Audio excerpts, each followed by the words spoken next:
interested in how esports go down. Now, I'm not an esports player, but just watching it from where back in the day you had people playing in arcades and you would walk up and you put a coin in to nowadays you have Yep. millions and millions of people watching. And, also the social media aspect of gaming in general. People always try to bring people together in gaming. So it's really cool to see like a combination of these two things with Evolve Labs, Evolve HQ, and I'm really happy today to be joined by Blair Reyburn. Thanks for coming and talking with us today. Hey, thank you very much for having me. I appreciate it. So I guess let's start with Evolve in its sense. I checked out the site where you can log in, you can create groups, you can meet with other gamers, you can get together and play. For people that may not know about Evolve HQ, Evolve Labs, can you tell us about that? Sure. So Evolve Labs is the umbrella company, and we have three products really. One is Evolve HQ, which is a downloadable client. It's currently only for Windows, but we do have a 2.0 client coming out for Windows and Mac because there are a lot of gamers on the Mac platform. So that is basically a suite of tools that allows you to record your gameplay, to stream, to play games over virtual LAN. So I don't know how far back you go, but I used to play Master of Orion Oh and Master of yes, Orion 2, games like nice. that. Original StarCraft had a LAN mode, so we used to do the physical LAN where we'd all bring our computers, and that's not really feasible for a lot of us now. So it's got a virtual LAN adapter, so you can do all that stuff. It has a lot of other functionality as well, game tracking, which is pretty cool, and and an overlay. So particularly older games, emulated games or DOS games that you play in DOSBox or whatever, MAME games. I know you're big into that. So Mhm. they're really not set up for multiple displays. And so by triggering the overlay, it's got a web browser. You could do chat, things of that sort. So we also have voice and text chat. And that's kind of table stakes, but in my experience of playing MMOs online, trying to coordinate voice and text chat was always a big challenge. So I like having one unified toolbox, toolkit to use for gaming. So that's Evolve HQ, and that's free. The second thing we have is called Game Plan, and you can find that at gameplan.evolvehq.com. And that came out of me getting older and having all this responsibility, like a job and whatnot. I couldn't just be on my machine 6 hours a day or more playing Eve Online or Shadow Bane or like all these MMOs that took a lot of time, Dark Age of Camelot. So like now you can use Game Plan. You might be in a boring meeting at work and be like, oh God, I can't wait for this meeting to be over. Get your phone out and say, hey, dude, do you want to play such and such a game at such and such a time? You want to play Rocket League tomorrow night at 8? And then your buddies will say, yeah. So that's Game Plan. And then the third one is Evolve Arenas. And Evolve Arenas allows you to play head to head competition against other people for very select games for cash prizes. And that's the origin of that is really from my frustrations as a competitive gamer, whether it be like you said, old school Street Fighter, someone puts a quarter on the arcade machine, to StarCraft 2 playing in brackets, to a lot of Magic the Gathering, like actual meat space tabletop tournaments where we have like Swiss or Double Limb or whatever, and just the long format of these bracket formats dissuades people from participating, and that kind of sucks. Like I have a family now, and I have this full-time job, doing the product management of this company, and we don't have a weekend for one single tournament. So this Evolve Arenas allows you to jump in, play a game, play as much as you want. The stakes are really low, like the entry fees are really low, and the prizes are really low. So it's not really like expensive to participate. And then when you're done, you're done. So Evolve Labs has three products. There's HQ, there's Game Plan, and then there's Arenas. So that's what we do. It's really interesting because yes, I played lands back in the day, and it was one of the big reasons why I knew a lot of people and ended up with the contacts I made was because I hooked up with a Red Eye Land party here in Miami, and it was interesting because I met them through services back in the day like Duango, like Cali, like GameSpy. And those Yep. were you would just log in and you would see a list of games, you double click. I mean, it didn't really have a lot of interaction, but some of them had lobbies and chat rooms and things like that. And nowadays you have, so much social media, but it's really funny because you would think that everyone would have easy access to play games, but obviously you see that even with Facebook, Twitter, you hear a lot of gamers saying, "Oh, I can't find people, I can't get together." But at the same time, I've seen other like social media platforms for gaming, and I know that you guys go far beyond that. But what were some of the things that when you put together at least the HQ portion of it that you said, "Hey, we're going to be able to do what other people haven't. And with having 2 million subscribers or close to that amount, you obviously done something right. Yeah, so that's a really good question. And I think because it's a productivity suite for gamers, we have a lot of adhesion. So people come in, like maybe they just want to track games at first. People love doing that. I was really surprised when I took on this role how many people just care about their stats. But they might get a game, they might play single player games a lot, but then there's a multiplayer game that comes out that they really like. But because mostly they play single, they don't really have a lot of pals to play with online. So people come in for different reasons, like streamers. We have a ton of people who stream. We have a grandfathered thing through Twitch and makes streaming really easy through our product. So they might come in for single player, but then jump into multiplayer, or come in for streaming and be like, dude, I want to play, an old school game, or I want to try playing Halo again, or whatever. And so that community is sustained because there are other reasons to be. Whereas some of our competitors, where they're just kind of a social graph for gamers, they're like, well, why do I need another Facebook? Or why do I need, there are a lot of other services out there and they do that part really well, but they don't have the tools that we have.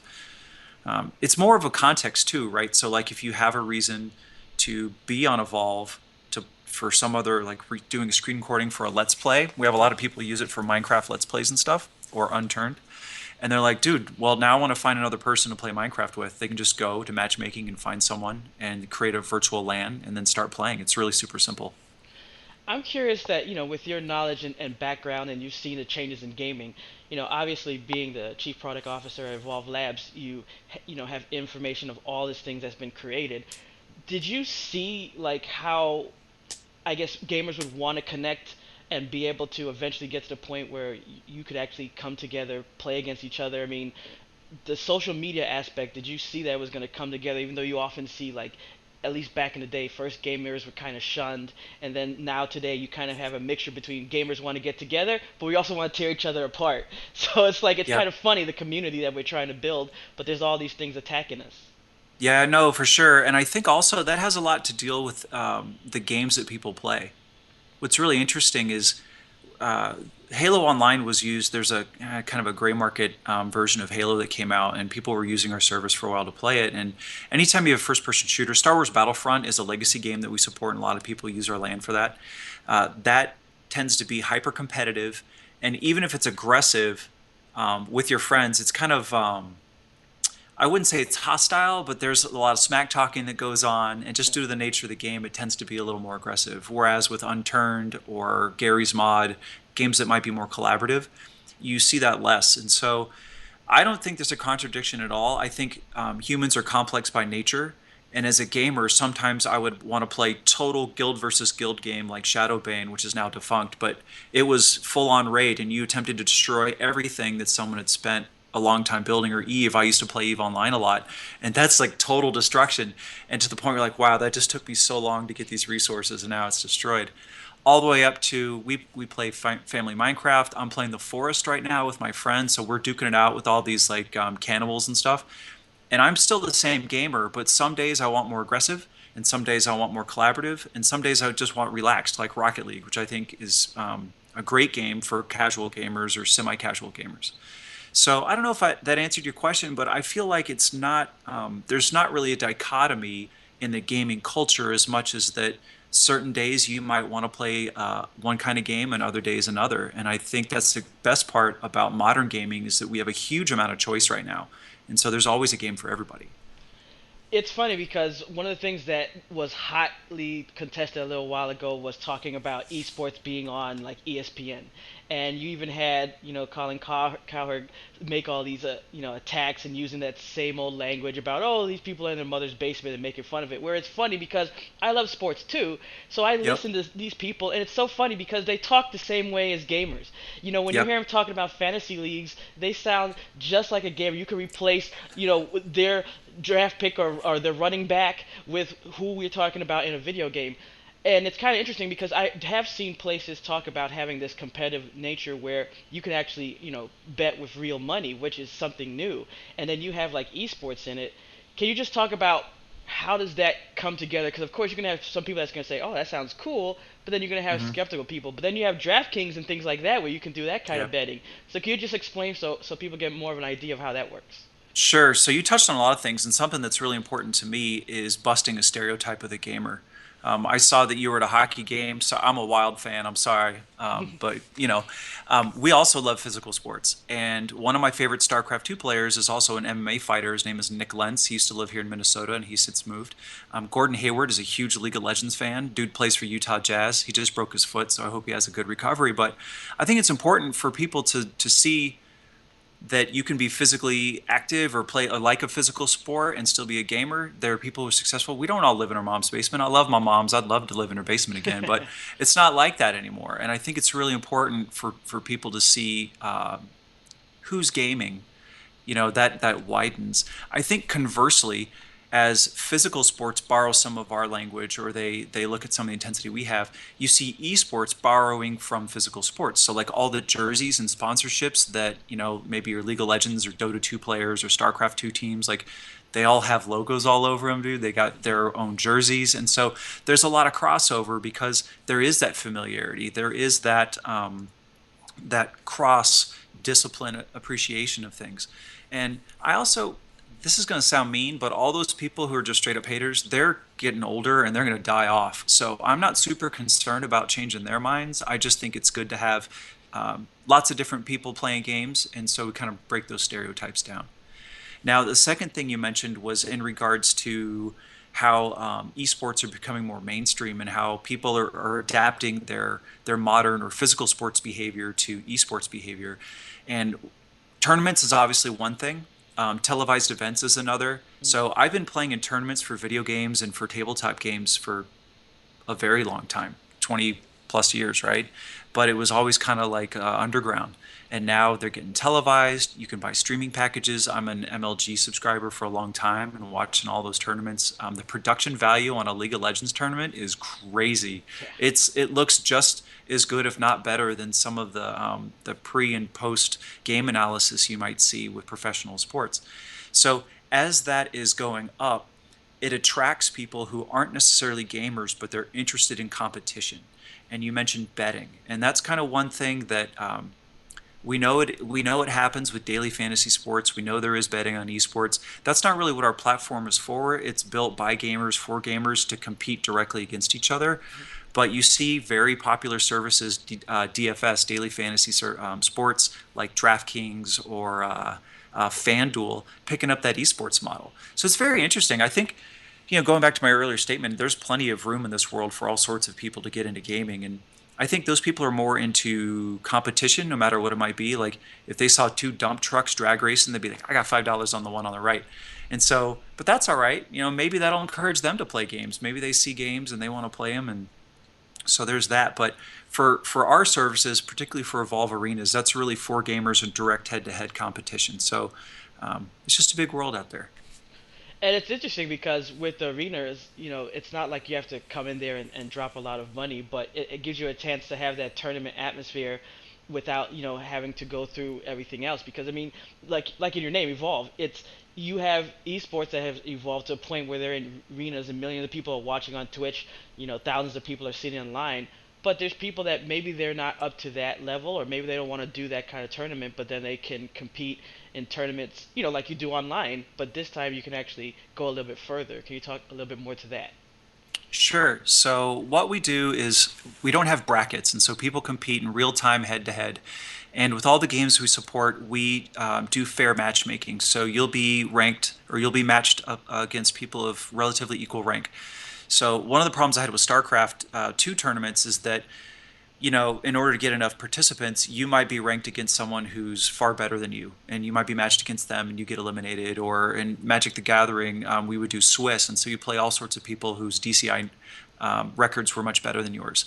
And that can be damaging to a person, right? Like if you prep and you play a lot of games and you get ready and you just get annihilated, you may not want to go through that again. And Right. if you add that plus the time commitment for these longer bracket tournaments, it becomes really prohibitive.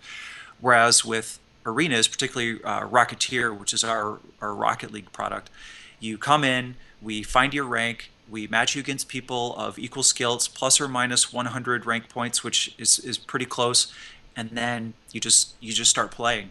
And like you said, the entry fees are really low. It's a quarter a game, so and that's on purpose. It's that exact feeling of putting a quarter on an old game in an arcade, but Yeah. super low barrier to entry. But it's still enough to make it interesting, and it lets people experiment with playing competitively for prizes, whether it be cash or product or whatever, or skins, like a lot of the CS:GO stuff. So it just gives people an opportunity to participate in that tournament environment from their own home with a limited amount of time, a little bit of money, and have some fun. Now, you working in the industry, did you see that esports would eventually get to this point where, they're on ESPN and where millions and millions of people are watching them, and it doesn't look like it's getting slower, it's getting bigger. And now, where back in the day you had a few companies come in and say, "Hey, I'm going to put up a purse or something." Now you Yep. have gigantic companies saying, "Hey, maybe we should really get into this," and soon it's going to be right up there. I mean, I think that eventually will be up there with sports, regardless of people who still want to talk about it in a negative way, but it's moving forward. Did you see that coming, that it was going to be this big? So as far as the pro scene, I cheated because since I played StarCraft so much, I got to see Brood War and how popular it was in Korea, and so I knew that the potential was there if the social environment was conducive to recognizing the skill it takes to play video games. And that's really what it is. Like if you it is a skill sport, and it's not, people look at other sports and everyone hates on everybody else's sport, but video games require a ton of skill, both cognitive skill and physical skill and agility. And I just knew it was a matter of time for the pro level to really get to the state where it is now. The thing that I'm particularly interested in, and I'm really hopeful for, is kind of that pro am or pro amateur gaming that we're seeing now, where you may not be going on ESPN, or you may not be getting broadcasted on LCS or whatever, but you're still competitive enough that people would watch you. And that's why I think streaming services are really cool, like Twitch and Hitbox and things like that. So people can watch someone play, and maybe they're only halfway up that ladder, but their gameplay is still interesting. And maybe they're an interesting personality, but due to time or ability, maybe they can't become a pro player, but they still have merit, entertainment value, and you can learn from them. And that's super cool because some dude, some dude in his mama's basement might have some awesome build strat and changes pro gaming. Like that's very feasible. It could happen. Versus people who are pro athletes and they're in a house and they have managers and they have analysts and they have strategists, and then they go play for the Dota 2 championship. Like we can't all be those people. My wife would be really mad if I moved out and moved into a gamer house. So that's what I'm looking forward to, and that's why I have no idea how big it's going to get. The pro stuff I could see due to Brood War, but kind of this pro amateur level, that's the part I'm really excited about. So we'll see how that goes. And even in just the let's play, like you said, with the HQ, you said you have tools that people can take advantage of to help with that. I mean, that's something big, and it's funny because again, you have some people saying, and this is more coming from within the gaming community, and they're like, "Man, who wants to sit there watching someone else play when you could be playing?" And it's like, wow, do you guys not know the history of gaming? How many people used to stand behind people in arcades and Yeah. watch them play? How many people would go over your friend's house and watch someone play? Sure, you would eventually play. It's not like your entire day was spent watching, but you wanted to watch, especially if someone was playing well or someone had a personality that you liked. So, I mean, having the tools and seeing that blow up today with so many different channels that have these Let's Play, I think it was a no brainer. Yeah, for sure. And I also just think the transfer of knowledge is really cool. I mentioned the forest earlier. My friend and I are playing a multiplayer game, and he's got a day job, so he can't play during the day. But he watches all these Let's Plays, and he's like, "Hey, today we're going to build this crazy structure." And I'm like, "That's never going to work." He's like, "Don't worry, I saw this dude do it, and I know how it's going to work." There's a glitch in the game where you can build a raft on the ground and then push it around to carry a bunch of cargo around. And he's like, "I saw this. We're going to do it." And I was like, "Okay, man." And so we did it. It was awesome. It's just silly, like it goes back to just having fun. And sometimes gaming is competitive and sometimes it's fun. And thanks to this community that we have that's generating all this content basically for free and on demand, you can learn a ton of stuff about the game that you already love. It's really cool. I really love it. The Let's Play stuff, when I first heard about it, I was like, same thing. I was like, man, who wants to watch a 10-year-old kid play Minecraft for 4 hours? And then I was like, how do I build this? And then I watched a kid play Minecraft for 4 hours. It was pretty cool. It's So, fun. so as far as your, because we started out with classic gaming, we did a lot of reviews, and we love like the old school type games. And I also liked like the old school MMOs. I remember playing EverQuest and things like that. When you mentioned Dark Age of Camelot, I was like, wow, because I remember when that came out, and people were like, that's gonna be the EQ killer. That's gonna Yep. destroy everything. And it was really funny because one of the things I noticed like right away when it came out, I'm like, wait a minute. If EverQuest, I think at the time it switched from 9.99 to 12.99, and people were angry at that. They're like, what? I can't pay this more. And then Dark Age came out, Camelot came out, and I was like, man, now someone has to either have two subscriptions or they're gonna have to drop one for the other. Then you had like Conan, you had Yep. City of Heroes, of course Yeah. Warcraft came out. So it's Yep. like I can almost see in the future, like, man, something's gonna have to change. And of course, free to play came along. Could you just tell us a little bit about your gaming history? You know, like how you started and like came up, and of course, like you mentioned, you did pro gaming too. Can you just tell us a little bit of that? Yeah, for sure. So, my father, I, I'm from the Plain States, and my father was big on gaming. He said, you know, you can learn a lot about someone by how they play a game, how they win, and how they lose. And so from an early age, he encouraged me to play all kinds of games, physical games, tabletop games, and video games. And I was born in the 70s, and so it was kind of a cool thing for my dad, who's like super macho, to be like, dude, let's play some combat on the Atari 2600. Ah, So I grew up with a controller in my hand, playing games with other people, or even my family. So from there, if I was good and did all my chores on the farm, we'd go out to an arcade, and my dad and I would take $20 and we'd play games. And sometimes they'd be competitive, and sometimes they'd be collaborative. I don't know if you ever played Xenophobe, but it was a oh yeah. four-person. Oh man, love that game. My dad's like, "Duck," and I would never duck, and I'd die. Um, and that introduced me to competitive gaming for the first time against people I didn't know. I might be playing, Street Fighter, Mortal Kombat, the original, all kinds of games, and people come up and put that quarter on the stand up. And that was great. I was competing in physical sports, and I was competing in what now is an esport, right? But that's how I got started. So from there, did a fair amount of very early gaming on the Macintosh. I used to play Marathon, which is the precursor to Halo. It's kind of that same environment, and we would land game it, and it was great. Migrated from there into StarCraft, and oh, did I lose you? No, I'm still here. All right, your video froze. I was like, man, I bored him to death.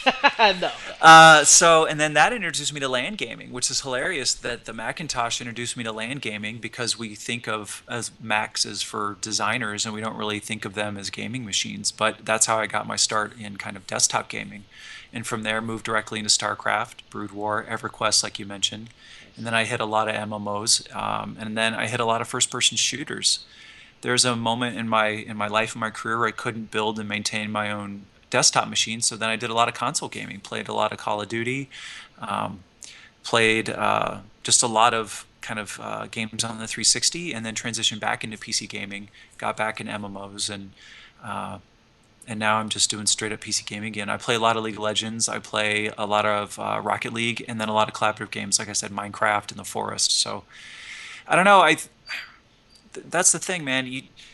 Anyone who pigeonholes themselves as a console gamer or a Windows gamer or whatever, tabletop gamer, you just losing a big part of the world. There's a lot of fun out there, and each platform has its advantages and disadvantages. And I don't know. I guess growing up and seeing all these things come into being has really helped me stay multifaceted in the types of games that I play.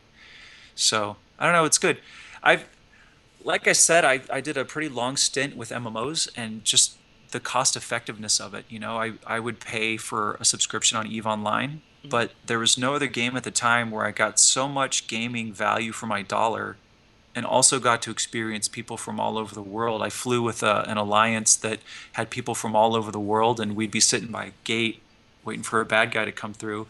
And you would hear people talking in Russian, you would hear people talking in American English, UK English, and then just the coordination in that community for people I never met, and making friends that way is just super awesome. So I don't know, long history, a lot of games, and I also play a lot of physical games, a lot of tabletop games. I saw you tweeted Exploding Kittens, which is it's a family favorite over here. We love that game. Oh yeah, and that's the thing. There's tabletop games have made like a resurgence. I mean, I've seen shows like on Geek and Sundry where they have that, Hmm. and other people that's like, I'm like, wow. I didn't get that big into tabletop games. I played a little bit of Dungeons and Dragons, but then I saw like the BattleTech game and things like that. So I mean, with you guys, there's even room for the tabletop gamers to come in and find something. That's a secret. But my goal is to use Game Plan to schedule tabletop games. So every Sunday we have people come over to our house and we make crazy hamburgers and stuff, and then we play board games. And we play Zombicide a lot, which is super cool. I don't know if you've ever played it, but it's a great game. But that requires just as much coordination as a video game. So that's one thing that we're trying to do. We haven't really figured out how to add game tracking to Meat Space game, Hmm. and we don't even know if that's important or not, but our whole architecture is built around game tracking and game identification. And so really not sure how we're going to solve that puzzle yet, but it's something I've been working on for the last 18 months, And that's just on a another great burner. thing is just the opportunity when join in a group with other gamers, especially so many. You'll see games that maybe you're not exposed to. I mean, there's so many games, but a lot of times gamers end up locked into a couple of games. Like you'll go to someone's house and they may have 50 games, but you're like, wow, like seven of those are sequels. You Yep. have like five or six Call of Duties in there or something like that. So the more that you expand and the more that you're able to interact with other gamers, that you get to learn more and you see more, and services like yours helps with that. Now let's say someone saw this and they're like, okay, I'm interested. The arena sounds cool, the HQ sounds cool. Like, where would a person go to get started? Sure, great question. So, if you're interested in the desktop product, which is Evolve HQ, you can go to evolvehq.com. Right now, the stable 1.0 version, which has the most features, that's Windows only, but we do have an open beta, which they're both free. 1.0 and the 2.0 beta. Beta is for Windows and Macintosh, Mac OS X, and you can find that at evolvehq.com. Evolve Arenas can be found at evolvearenas.com. We're currently supporting two games. One is Rocket League and the other is League of Legends. Rocket League, we have a special site just for that. It's called rocketeer.gg. And you can go there, and right now you can sign up, link your Steam account, play for 25 cents for an entry fee, and you get the winnings. So if you're ready to jump in and play 1v1 competitive Rocket League against people of similar skill, go to rocketeer.gg. And we're working on League of Legends. That's going to come out fairly soon because it's my other favorite game right now. So those are the two places, and then the umbrella company is evolvelabs.com, and that's the type of you can go there for just company news. So if you're interested in working with us, either as a developer or as potentially as an employee, you can certainly go there and reach out to us. Awesome. Well, I mean, Blair, it was really great talking with you, and I hope that maybe in the future you come back. We can talk about other things. 'Cause I love talking about classic gaming. I love talking about modern gaming, and of course, esports and all this, the community. So that'd be great to talk again in the future. But thanks for coming on today and talking with us. I really appreciate your time, especially on a Friday, and thank you very much for having us on. I'd love to talk with you again, particularly about how we might make classic games into their own real-time instant tournaments, which is my next secret project. So I would love to come back and chat with you some more. Oh, that'd be great because there's so many classic gamers. I mean, I know a lot of people that are involved with Twin Galaxies and the other scoreboard places, and I mean, there's so many classic gamers that still want to come back and play. There's even that little war of, oh, back in the day, it used to be really hard to beat a game. You guys have it easy Right? nowadays. So, I mean, Yep. seeing classic gaming being represented in any form, especially on a good platform, is great. Awesome. Well, thank you so much for having me. I really appreciate it.